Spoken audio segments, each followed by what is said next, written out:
about our beloved friend Ed Loss.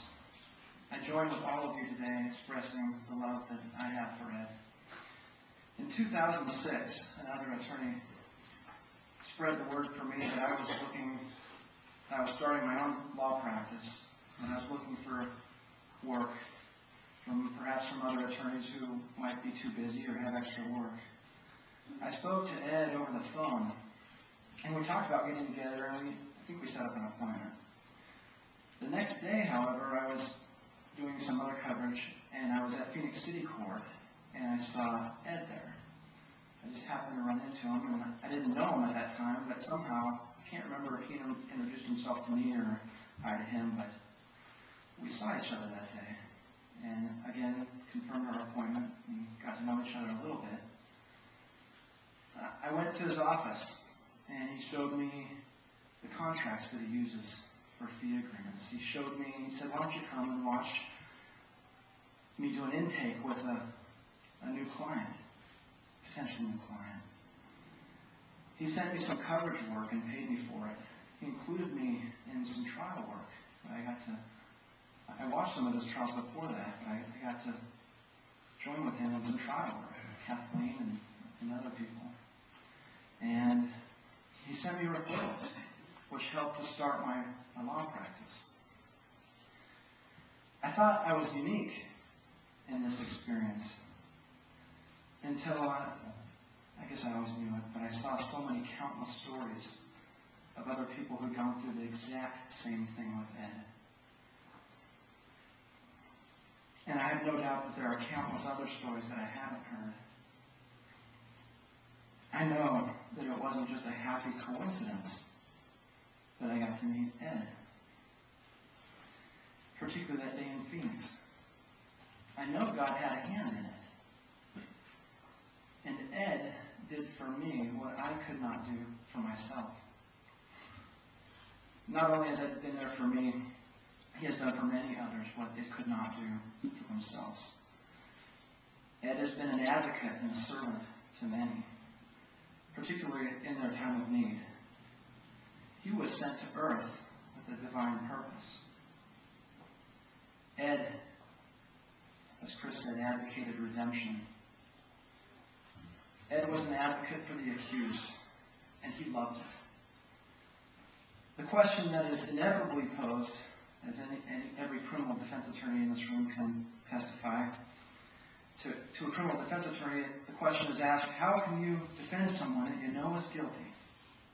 And it's usually followed up with a comment, I could never do that. And one Ed quote I remember him saying was, hey, just because I represent a jaywalker doesn't mean I recommend walking in front of a bus. Ed had the ability to separate the person from the act. The ideal of a criminal defense attorney is to advocate for an accused person. Being an advocate is a Christ-like attribute.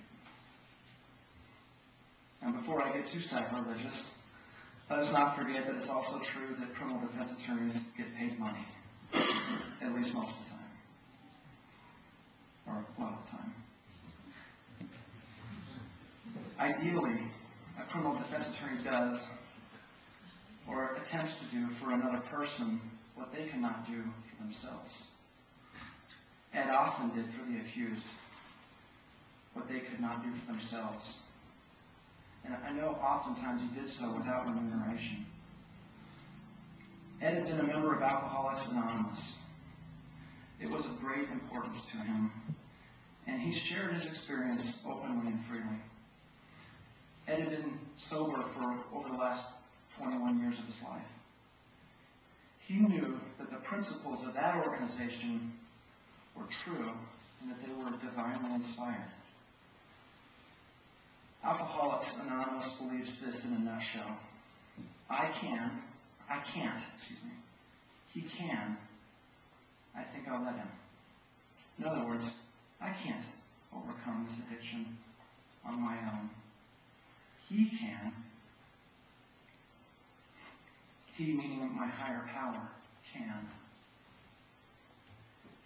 and will help. Ed mentored many through that organization, And in this small way, Ed behaved like his higher power. Ed helped people do what they could not do for themselves.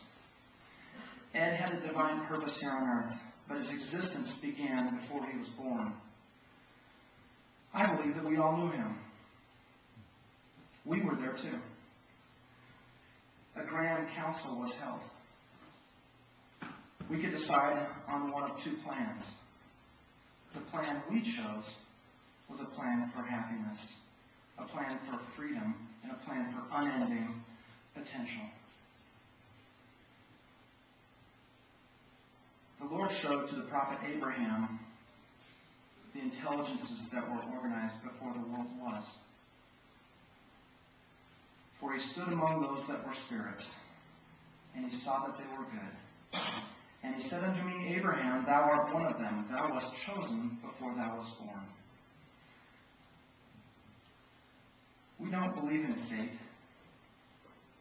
because we know that the plan we chose, free agency, is a very important tenet. However, we do know that God has an intimate hand in our lives. And he had his hand in shaping Ed. Helping others and developing Christ-like attributes is why we came to earth. To learn to be more like the Lord. As the Lord told Abraham, after revealing to him the nature of the pre-earth life and the spirits there, he said, and we will prove them herewith, to see if they will do all things whatsoever the Lord, their God, shall command them. There's a poem, it's a great poem, it's in the green hymn books in front of me on hymn 29, and has recently become one of my favorite poems. And I'm not going to read the entire thing, but I would like to go over the first verse. A poor wayfaring man of grief hath often crossed me on my way, who sued so humbly for relief that I could never answer nay. I had not power to ask his name, whereto he went or whence he came, yet there was something in his eye that won my love, I knew not why. I hope for a moment you picture with me the twinkle in Ed's eye, as Ralph had said, the infectious smile, that won our love, we knew not why. In some ways more special is what he saw in each of us that won his love, he knew not why. The poem is taken, the theme of the poem is taken out of Matthew 25, the Gospel of Matthew, where Christ taught the importance of how it is that we treat others. For I was an hungered, and ye gave me meat. I was thirsty, and ye gave me drink. I was a stranger, and ye took me in. He concluded, Verily I say unto you, inasmuch as ye have done it unto the least of these my brethren, ye have done it unto me. The poem concludes, The Savior stood before mine eyes. He spake, and my poor name he named, Of me thou hast not been ashamed. These deeds shall thy memorial be, fear not, thou didst them unto me.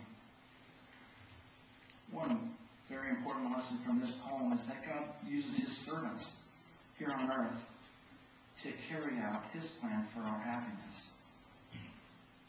Ed lived before he was born. His life on earth was no accident. Ed was foreordained to come to earth at this time. His relationships with us were not accidental or coincidental. Ed was not perfect. If you didn't know that Ed had some rough edges, well, you didn't know it very well. And we did. But Ed was on the right path. And he knew where that pathway leads. As the Lord has revealed to every prophet who's ever lived on this earth, no unclean thing may enter into the kingdom of heaven. And as none of us are perfect, there had to be one who went before us to pave the way.